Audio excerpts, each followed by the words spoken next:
Imagine a world where doctors are as well versed in nutrition as they are in prescribing medications. Sounds ideal, right? But here's where it gets controversial.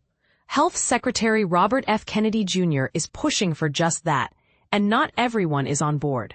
Kennedy announced this week that his team at the Health and Human Services (HHS) department will tackle what he calls the woeful lack of nutrition education in medicine. His plan? Integrate nutrition more deeply into pre-med and medical school curricula, medical licensing exams, residencies, board certifications, and continuing education for doctors. We can reverse the chronic disease epidemic by changing diets and lifestyles, Kennedy stated in a video on X, formerly Twitter.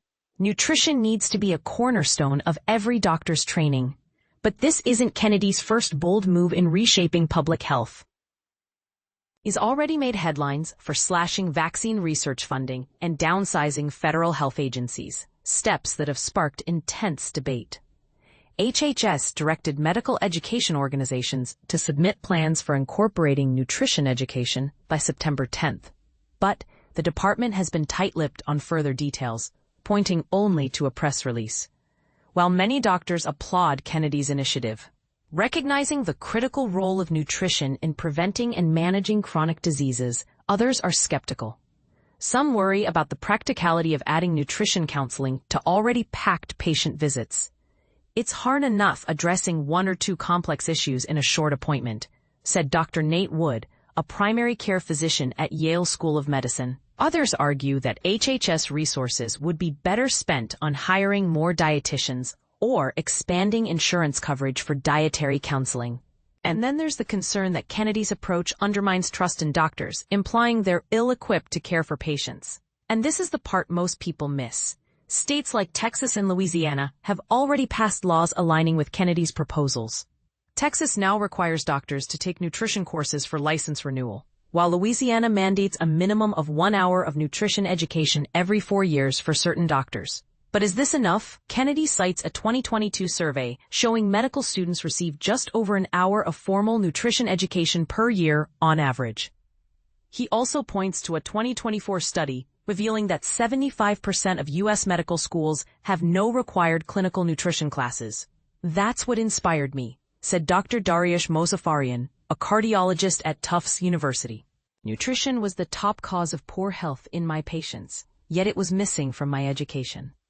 Mozaffarian supports Kennedy's proposals, suggesting federal funding should be withheld from schools that don't comply. But not everyone agrees.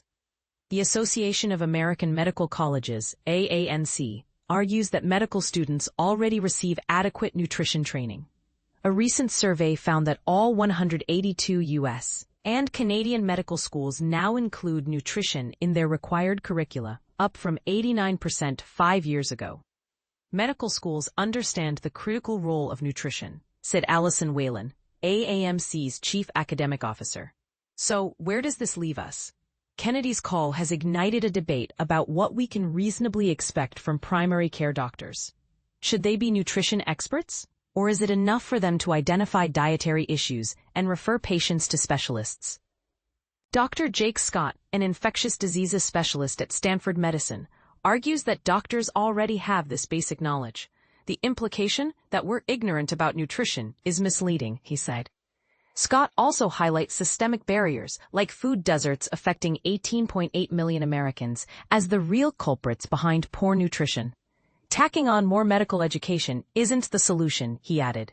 Instead, some suggest expanding insurance coverage for dietitian visits, which are currently limited under Medicare and vary widely for private insurance and Medicaid. Here's the burning question. Is Kennedy's approach a necessary overhaul, or is it overlooking more effective solutions? What do you think? Should doctors be nutrition experts, or should we focus on broader systemic changes? Let's hear your thoughts in the comments.